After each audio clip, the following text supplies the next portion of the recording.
At what age can we use discipline with children? Dear parents, when your beloved little one turns 1, a whole new world of wonders opens up, doesn't it? They begin to walk, explore every corner of the house, and sometimes test our patience with behaviors that don't always go as we wish. Many parents wonder, is discipline too harsh a word for a 1-year-old? At what age can we start disciplining our children? And if guidance is needed, what's the right way to do it? Today, let's talk about that. To start with, here are a few key points every parent should keep in mind. First, children need time to learn, they can't change overnight. Second, instead of punishing, talk to your child and explain why. This helps them develop better thinking. And lastly, the key is patience. Give your child repeated opportunities to practice self-control. Let's now dive into each part in more detail. When should parents start teaching discipline? When we hear the word discipline, many of us might immediately think of something rigid or harsh, right? But in reality, discipline isn't about yelling or punishment. It's the process of intentionally teaching children important life skills: how to manage their behavior, how to solve problems, and how to deal with difficult emotions like anger or sadness. With this definition, discipline, or rather, guidance, can begin at any age, even from the moment a child is born. So how do we teach appropriate behavior to a 1-year-old? It's simple, through regular, loving communication. Talking to your child not only helps develop their language skills but also gently teaches them why certain behaviors are encouraged and others are not. Don't expect them to understand or act correctly right away. They need time and repetition. Explaining the reasons behind each rule forms a great habit, teaching through guidance, not punishment. You might ask, when will my child truly understand discipline or know right from wrong? Well, this ability depends on a part of the brain called the prefrontal cortex, which develops slowly, even continuing into our 30s and 40s.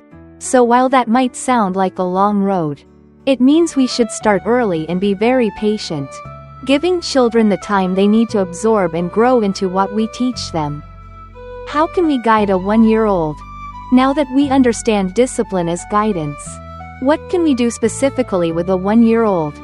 Here are a few effective strategies. Prevention and protection. Safety comes first. Before a toddler can understand rules, it's our job to create a safe environment where they can explore without getting hurt or breaking rules they don't yet grasp. Use baby gates. Store dangerous items out of reach. And always supervise. At this stage, some children already show early signs of the terrible twos.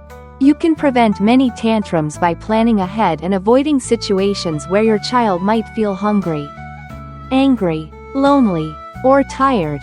These are known as halt moments. When basic needs are met, your child is much less likely to become irritable. And if your child does something wrong, don't rush to show frustration. Make sure they're safe and unharmed first. This kind of gentle care helps strengthen their trust in your love. Consistent rules and clear boundaries. Consistency is everything. A 1-year-old isn't being defiant on purpose. They're just curious and full of energy. But they need clear and consistent rules. For example, if you don't want your child using a tablet, never allow it, not even once. If they were allowed yesterday but not today, they'll get confused and frustrated. Every time we say, just this once, the child learns, it's possible to get what I want if I keep trying. Consistency teaches them where the boundaries truly lie. Stay calm yourself. There's a secret weapon all parents should have: your own calmness. When you feel stressed or frustrated by your child's behavior, take a pause, breathe deeply, and stay cool. A calm mind helps you respond thoughtfully instead of reacting impulsively. You are also your child's best role model. If you stay calm, your child learns how to regulate their emotions too. On the other hand, if parents react negatively, yelling, scolding, or even punishing physically, research shows that this doesn't work in the long term. In fact, it can harm the child's emotional development. So remember, staying calm helps you make wise decisions and protects your child's well-being. Be a role model and practice together. Children learn a lot by watching us. Your behavior is their greatest lesson. If you don't want them shouting when upset, don't shout at them when they misbehave. If you want them to speak kindly and show respect even when they disagree, model that same kindness and respect toward them. When they make a mistake, don't just scold them, practice with them.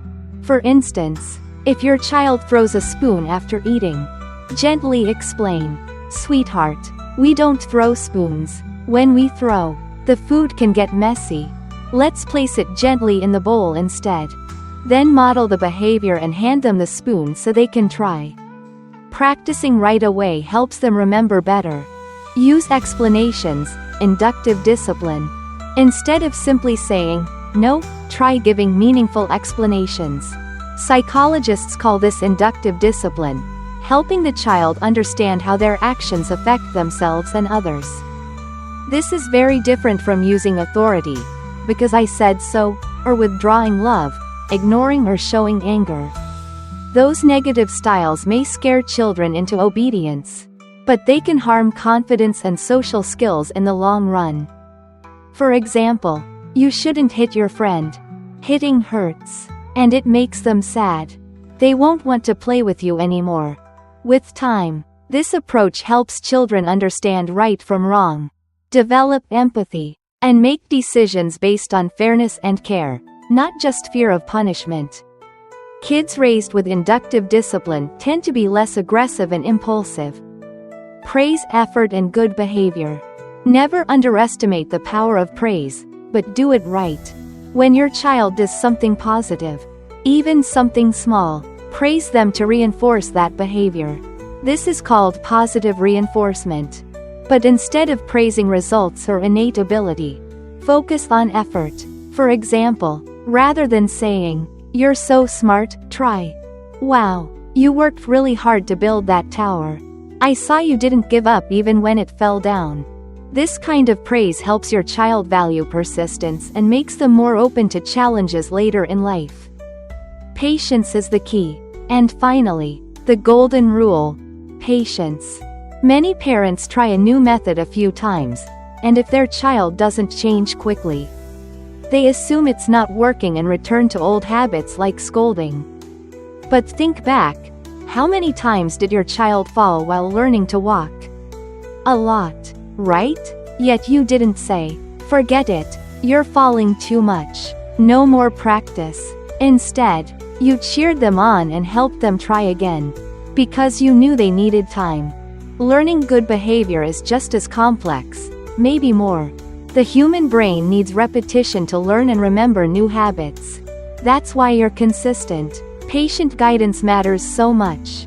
Even if results aren't instant, your daily efforts will bear fruit over time. In closing, we've explored how to accompany and guide our one-year-olds with love and wisdom. I hope these insights help you feel more confident in your parenting journey. Remember, love, patience, and consistency are the most precious gifts we can offer our children. Wishing you and your little ones joy and happiness always.